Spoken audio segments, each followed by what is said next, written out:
Welcome back. We are going to be covering chapter 11 in this segment. Um, in this chapter, we're going to talk about visual knowledge, which is going to include things like visual imagery, how chronometric studies of imagery are conducted and how they provide us with information, imagery and perception, visual imagery in the brain, individual differences in imagery. We're going to cover the fact that images are not the same as pictures. We're going to talk about long-term visual memory, and then finally, we will conclude with the diversity of knowledge. All right, visual imagery. So, when you ask people to describe their thoughts, they oftentimes will describe their thoughts in words or maybe as a sequence of abstract ideas, right? Um, Humans tend to be quite verbal and they will use, speaking or gestures if they speak a gestural language, or they can write things down. But we tend to rely really heavily on words to convey our ideas, right, or our thoughts. But there are times when we say that our thoughts can best be described as really just a series of pictures, maybe that they're holding in their heads, maybe even sounds. I think we can all relate to that second one when we think about how one note leads to the next in a song. Like if you know a song and you're given just a couple of the notes, even if you couldn't have independently generated that song from the beginning, once you're provided with a couple of notes, you oftentimes will be off and running and you can sing that song. You know all the words, you know the next note. So a series of sounds makes a lot of sense to us because I think we have a lot of experience with things like that. A sequence of pictures might sound like not what you might think about because so often we think in words. But sometimes you've had experiences, I'm sure, where you can't describe in words, but you can see what you're trying to say. You can visualize the scene, and maybe you don't know where to start, or maybe you don't know which part is the important part. So I just sort of have this generic scene that I can't describe. Maybe you have an older memory that you sometimes can think of that, again, you can't, when you attempt to describe it, you sort of start losing the theme of the memory. It sort of loses its, I want to say importance is the word I'm thinking. Why you brought it up, like it was really important, but the more I describe it, the more it doesn't seem that important. These are examples where imagery might be the better way to illustrate our thoughts. Being able to have artistic skills might help us. Some of you may have artistic skills and you might be able to benefit from that, where you maybe can get some of your feelings or your thoughts onto paper. And if you were required to make them verbal, you wouldn't be able to convey that as well. But thankfully you have art skills and you can actually convey those meanings. And they may be conveyed in the actual subject matter. It might be conveyed in the way that you create it. Maybe it's got lots of darks and lights, or it's blurry, or right, these kinds of things, because sometimes pictures convey meaning that we just don't have adequate words for. I am not going to give you the trite, a picture is worth 1,000 words, but you know what? A picture is worth 1,000 words sometimes. So I got a nice picture of one of the classes on campus just to make you feel comfortable in case you've been on campus recently. So visual images can be useful as everyday aids to memory and to problem solving. So visualizing something. So if you have been on campus and you see this room, it might help you to think of other things having to do with being on campus. Maybe it'll remind you of a teacher that you've had, or maybe a classmate that you met and liked during a class and you haven't seen since then. Or, those kinds of things, that memories that maybe wouldn't have come to mind except for that you saw this picture and it made you think of campus. Visual imageries can also help us to solve problems, right? Sometimes when you have, I picked this picture out of all the things that were in on the website that I could have picked pictures of, because this class has always perplexed me. It has room for 3 tables leaving space for an aisle to be there. But when you have three tables and you have like asymmetrical organization of the classroom, right?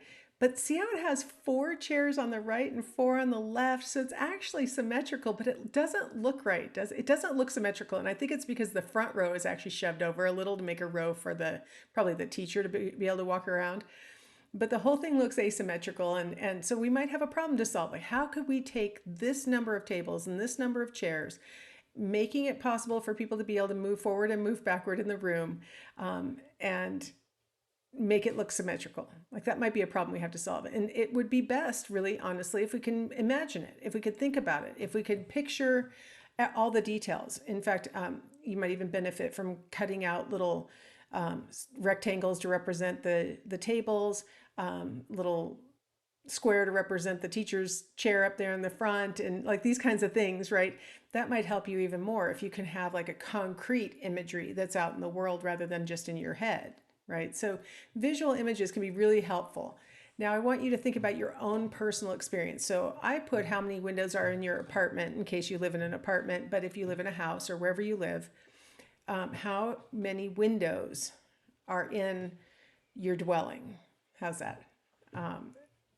If you live in a single room within a house, I would like you to not just think about your one room where you're living. I want you to think about the entire dwelling. And I don't mean that about apartments, because you should have whatever numbers are in your apartment. I want you to think about if you live in a like a house. Think of all the windows in the house. Don't just think about the one or two that are in your room. The reason why I'm asking you to do that is because if you just describe your own like bedroom, it might be pretty easy to imagine the one window that you look out of. But if you start thinking about the larger dwelling, your whole apartment, right? I'm thinking of an apartment that I had when I lived closer to campus, and there was there were two bedrooms in the apartment, and there was a window in the one bedroom. The other bedroom, I initially was seeing it as a window, but now I'm remembering it was actually a sliding glass door that went onto the balcony, and there was also a sliding glass door that went to the balcony off of the living room in the apartment, and one more window. But I had to literally like mentally walk into each room and mentally look around in order to be able to accurately remember exactly what was in there. I'm still kind of not entirely confident that there wasn't also a window in the bedroom that had the sliding glass door. I'm not completely sure. And isn't that an interesting fact of visual memory, right? Like, I know I could see outside, and at first I thought it was a window, and then I remembered, no, we could actually walk outside too. So I know it was a sliding glass door, at least that was there. Maybe there was a window. This is what researchers have noticed, is that people will, when asked this question, will literally visualize themselves walking through the space and looking at the windows and counting them. And I don't think sliding glass doors count as windows. I'm not sure. Is that a door or a window? I don't know what to do with this problem. Now imagine if you have a larger house and you have to walk through maybe even more rooms. Maybe, with an apartment, I'm lucky because all the windows were on the one side of the apartment, right? Because there were other apartments up against the other walls, and there was the hallway, things like that. So I only had to really look at one wall, right? The wall that was in that case facing south in that apartment. So a house, you probably have more windows and more places to look. And so you actually have to turn your head, right, as you're walking through these different rooms and try and remember mentally walking through the rooms. This is what we're talking about with visual imagery. How about this one? If you go to campus to take classes face to face, was the classmate who you would consider somebody who you see and maybe give a chin jet of recognition or raise your eyebrows to or whatever, or maybe even talk to them, or maybe you consider them a friend? Were they there yesterday? You probably need to reflect on that. Like, imagine yourself in class yesterday in order to remember whether that person was, in class or sitting next to you or wherever they normally would be. You actually would have to like imagine yourself in the room. If you are taking a 5-day-a-week class, you're in there every single day, and you have to kind of reflect on, okay, first it's yesterday. So maybe you think thoughts like, what was I wearing? And you sort of remember your outfit. Which seat did I sit in? Oh, the one I always sit in. Where does my friend normally sit? Now kind of look at that seat, right? So you'd have to do that in order to help remember whether your friend was in class yesterday. And that's what people tend to do. They tend to report when they're asked these questions. They tend to report, oh, I was picturing myself and class yesterday, and then I literally looked at the seat next to me. And so visualization is really important. If you're deciding to buy something, right? So you're in a store and you find a sweater that you like, and you're like, I don't know, would this really go with my blue pants? I'm not sure. So you have to visualize your blue pants and mentally imagine whether this shade of blue is going to go with that shade of blue or whatever it is, right? So that it helps you to make decisions, right? So one of the things that researchers have established that people do these things. They've asked people, what are you doing while you're counting the windows and stuff. But what they've been really curious about is, what are these mental images like? What is the nature of these mental images? So we're going to kind of go back to the founding of psychology and the original technique that was ever used to collect data on what people know or think, and that's introspection. Introspection is the technique where you ask the participant to look inside themselves and describe their experience.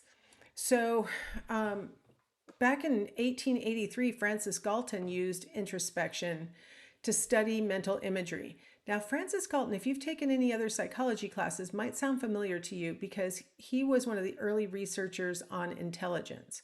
And he had some unusual ideas about factors that would indicate greater or lesser intelligence, but I won't go into that. So he had, these notions about intelligence, and he also was interested in the nature of mental imagery. So this has been a question since pretty much the founding of the actual field of psychology. I'm not talking about, going back to the philosophers. I'm talking about since the founding of psychology, this has been a question that's been interesting to researchers. Self-report data suggests that people could inspect and describe their mental images just like viewing a picture. So people will say that they are scanning their eyes over what they're seeing in their head. And clearly you can't scan your eyes and see what's in your head because it's in your head, not in front of your eyes. But that's our sensation, isn't it? That when you're reflecting on something and you're holding an image in your mind, that you can look around at that image, that you can move your eyes and you can see it. And so that's a really common experience that people report. People did differ widely in the reports that they provided about what they were seeing. Some people had very vivid images and some did not, and everywhere in between.